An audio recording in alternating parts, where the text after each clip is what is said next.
Hey guys, it's Shay. I am back today with a tutorial using the Amrezy palette from Anastasia Beverly Hills.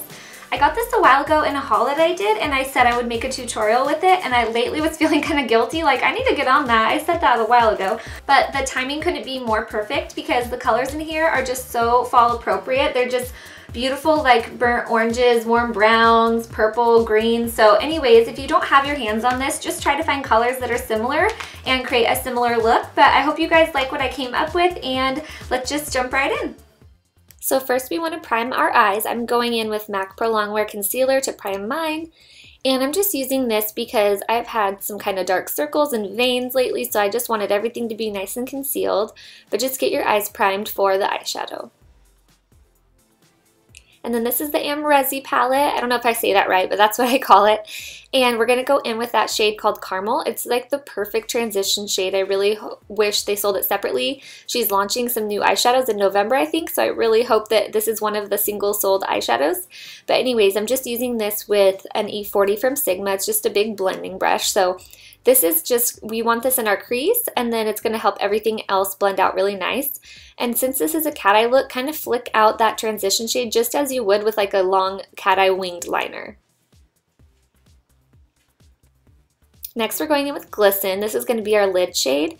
It's just a really pretty, like almost like champagne shimmery shade. And I'm just taking my Too Faced shader brush. I've really been liking this for putting color all over the lid, and just get this all over your eyelid from inner corner to outer corner, but stopping right when you get to the crease area.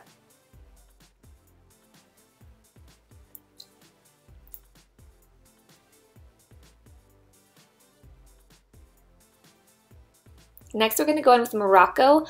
Once again, I wish they sold this one separate so that when I run out of the palette I can have it. So I'm just taking this on an E35. And I'm just using this brush because it's a little skinnier than the E40 we were just using. And this is where we're going to start to create our cat eye shape. So normally I do keep most of the color on my outer corner anyway, but I'm just doing it a little bit more dramatic today, like further out from the corner of my eye. This is just going to elongate our eyes, make them look more cat eye. So just go in and make kind of a triangle way far away from your outside of your eye than you would regularly do, and then blend it in. You can see as I do this, it just takes a little bit more time, but it makes your eyes look longer and it's really fun. This is kind of like Texture from MAC. If you have Texture, Morocco kind of reminds me of that. Next we're going in with Deep Plum, and I'm just using a little bit smaller MAC brush. I forget the exact name, but this is like the shader, I think it's 217. I use this brush all the time. And same kind of idea, just go a little further out than you normally would to create that cat eye shape. I feel kind of like I can't explain it right, but you guys can obviously see what I'm doing. I'm just kind of flicking it out to make it more of like a triangle shape instead of rounded. And you just want to keep the purple on like the last third of your eye. You don't want to take it in too much.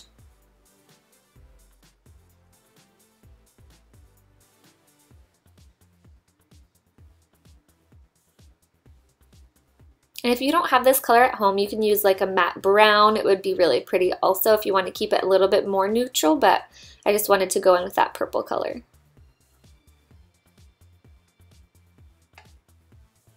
And then just make sure everything's nice and blended when it comes to fading out the purple. You don't want it to be choppy. And then I go right back over where the Glisten and the Deep Plum meet, and I just kind of like rub those two together too to make sure those blend really well. Next I'm taking just a clean E40 and just kind of once again blending. You want it to be seamless. You don't want there to ever be just a line where your shadow stops, so just make sure everything blends out really pretty. And next I'm taking Maybelline Eye Studio Gel Liner.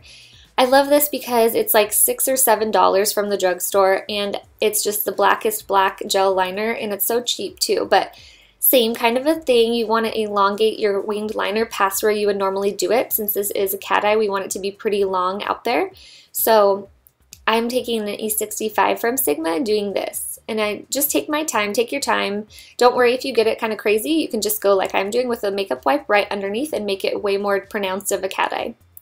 Next we're using Vanilla, and I'm taking this on a Sigma E70. I'm loving this brush to highlight. It's just perfect. It fits right under my eyebrow and in the inner corner of my eyes just perfectly.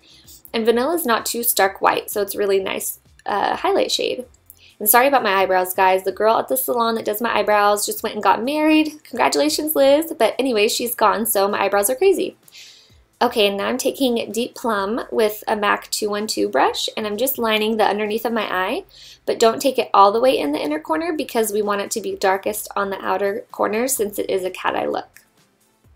And then I'm taking that same Morocco shade again with a pencil brush and just kind of smoking that Deep Plum out.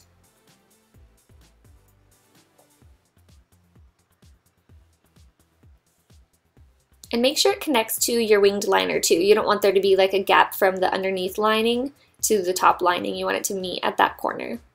And then I just wanted the outer corner a little more pronounced, so I went back with more Deep Plum and just kind of flick your brush down so that it blends a little bit.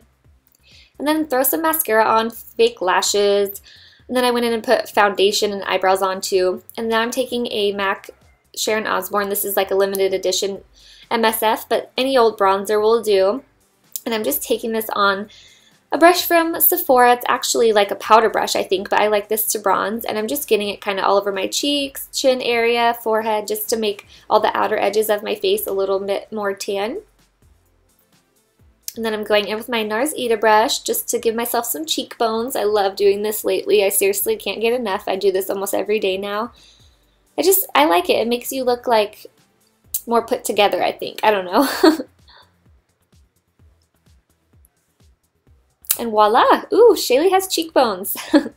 And next I'm going in with Margin blush. I really like this for this look because it's a little bit orange, but not too orange. But anyways, it has a little shimmer too, so it just makes you look really glowy.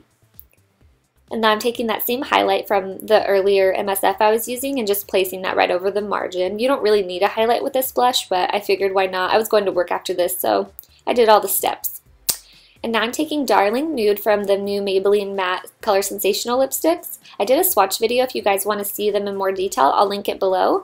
But anyways, this is the nude option. And now I'm taking Touch of Spice, which is more of like obviously a colorful lip. So you can go either way with this eye look. And then I'm taking the Urban Decay pencil in Liar and just kind of lining my lips with this and darkening up the outer edges of my lips. And now we're going to set our whole face. So we're going to take a setting spray. I'm using the Urban Decay De-Slick because I'm oily. And then that is the finished look. I hope you guys love it. I really enjoyed making this one. It's my favorite tutorial so far probably. And I'll see you guys next time. Thanks!